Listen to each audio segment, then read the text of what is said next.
Selamat pagi Miss Mary dan teman-teman semuanya. Perkenalkan, nama saya Yohana Putri Diodora Sinaga dengan NIM 24622010022. Di video kali ini saya akan membahas materi bab 9 tentang pembangunan budaya demokrasi Pancasila. Langsung saja kita ke pembahasan. Jadi kita akan membahas beberapa pokok pembahasan. Yang pertama ada konsep dan urgensi demokrasi.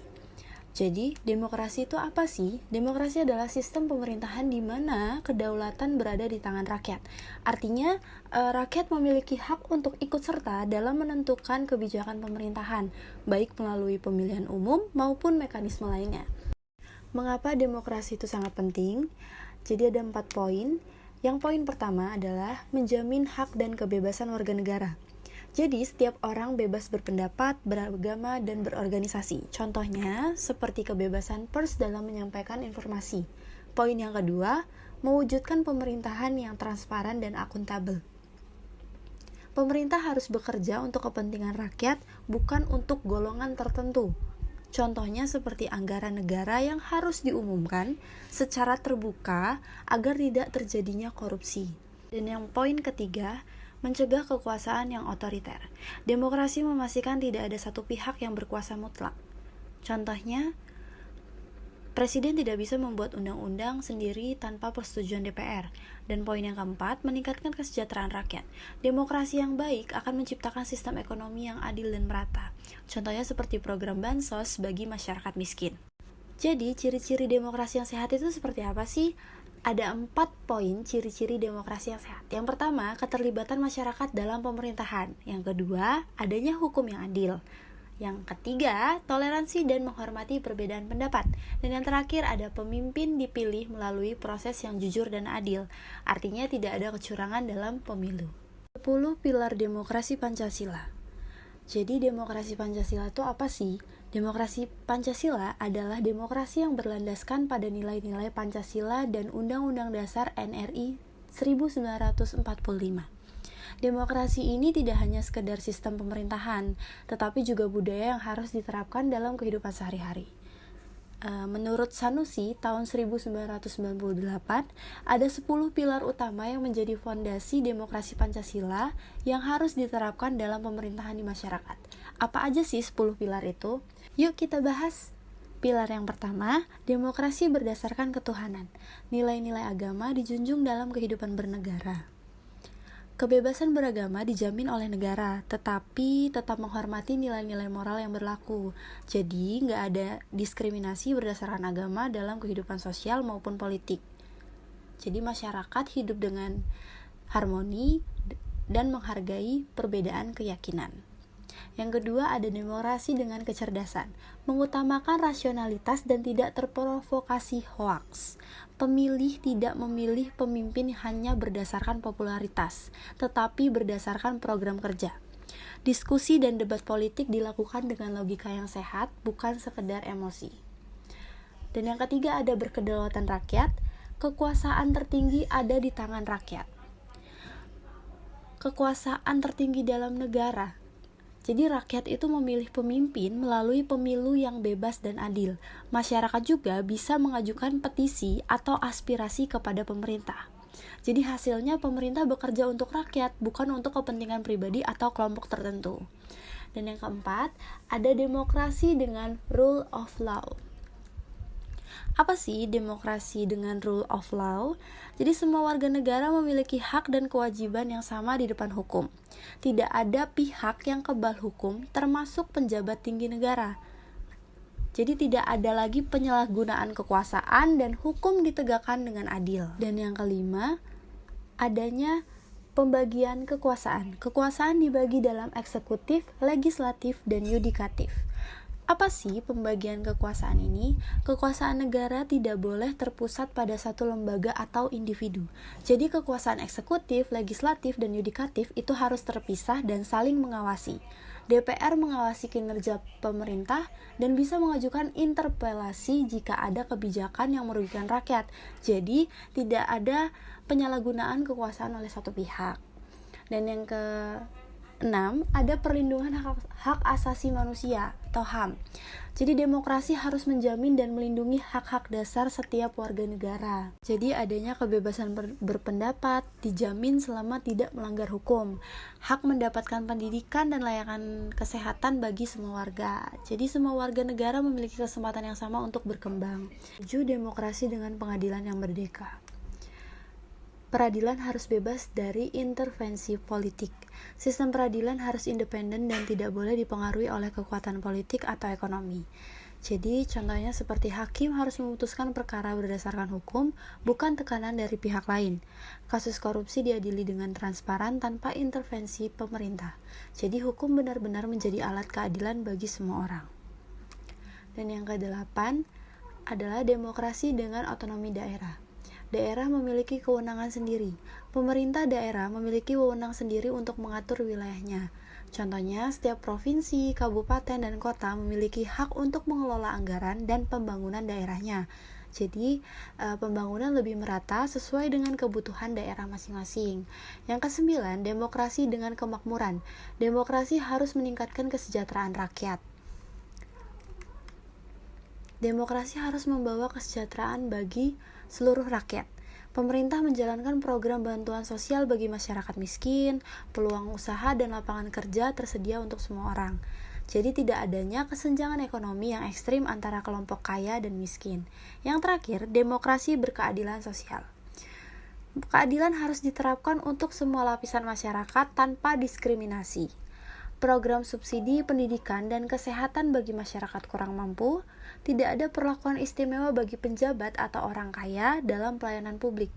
Jadi, semua warga negara mendapatkan hak yang sama dalam berbagai aspek kehidupan. Jadi 10 pilar ini menjadi pedoman agar demokrasi Pancasila tetap kuat dan berjalan sesuai dengan tujuan nasionalnya. Demokrasi yang baik bukan hanya soal pemilu, tetapi juga soal hukum yang adil, kesejahteraan rakyat, dan pemerintahan yang transparan.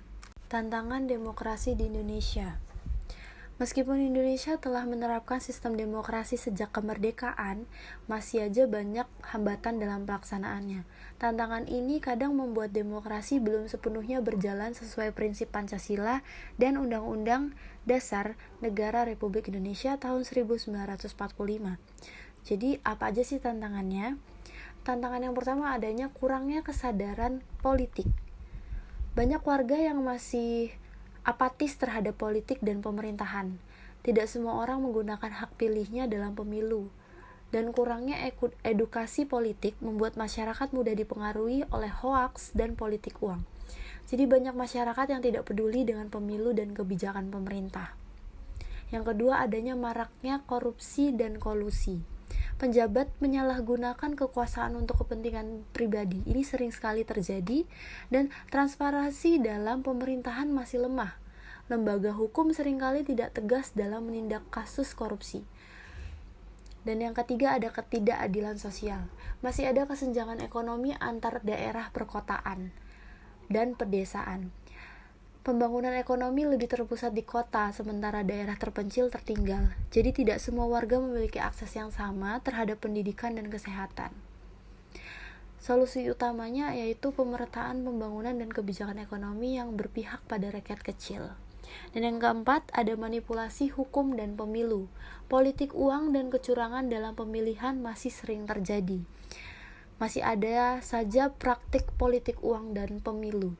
Hukum seringkali tidak ditegakkan secara adil. Tajam ke bawah, tumpul ke atas. Media sosial sering digunakan untuk menyebarkan hoaks politik. Kandidat politik menggunakan uang untuk membeli suara pemilih.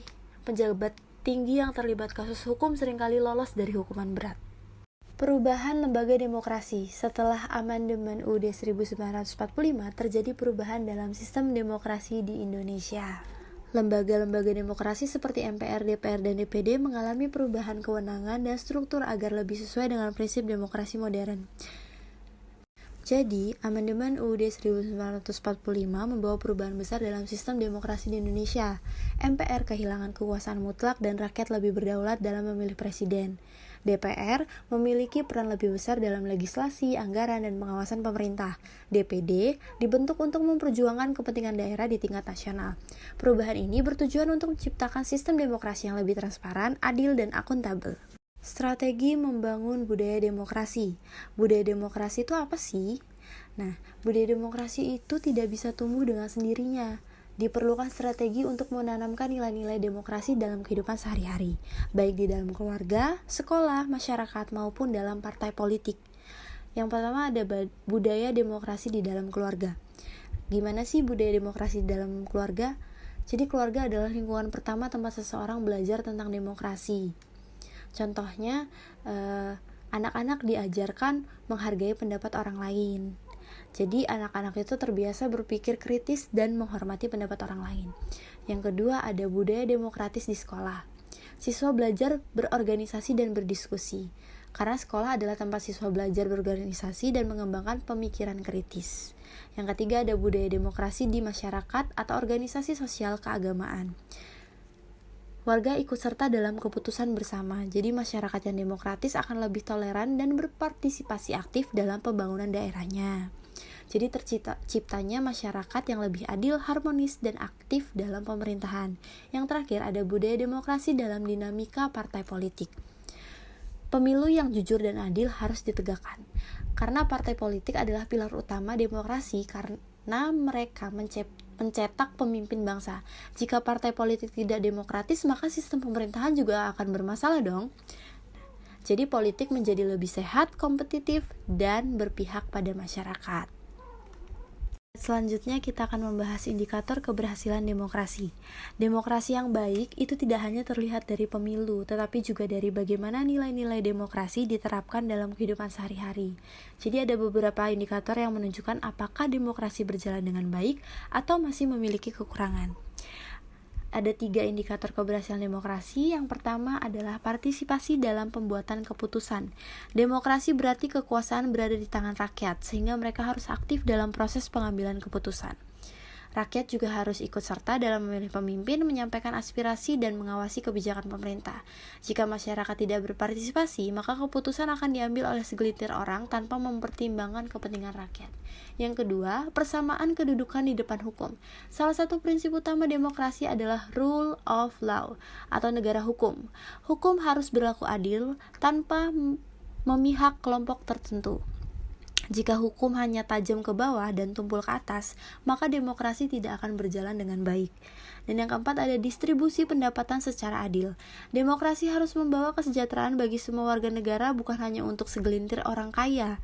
Ekonomi yang adil akan mencegah konflik sosial dan meningkatkan kesejahteraan rakyat. Jika kesenjangan ekonomi terlalu besar, maka rakyat akan kehilangan kepercayaan terhadap demokrasi. Tak terasa sudah sampai di penghujung slide, yaitu kesimpulannya adalah demokrasi bukan hanya sistem politik tetapi juga budaya yang harus diterapkan dalam kehidupan sehari-hari. Demokrasi yang kuat bergantung pada partisipasi aktif masyarakat, keadilan hukum, dan kesejahteraan sosial.